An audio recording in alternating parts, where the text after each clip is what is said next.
What's up, everybody? Coming in from Jessup, Georgia. Gonna show you what we're going through here. It ain't even raining hard out here yet. We probably got about 10-mile-an-hour wind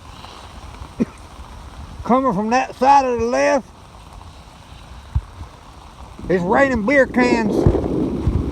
Gotta be careful. Somehow there's a Bud Light can in my front yard. Gotta be careful, it's raining beer cans. Kind of blow us away a little bit.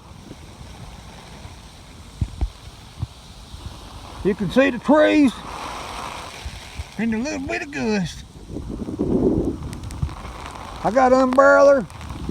It's about to snatch out my hand,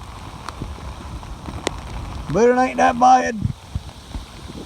It ain't near bad as it said it's gonna be. You can see them trees touching the ground.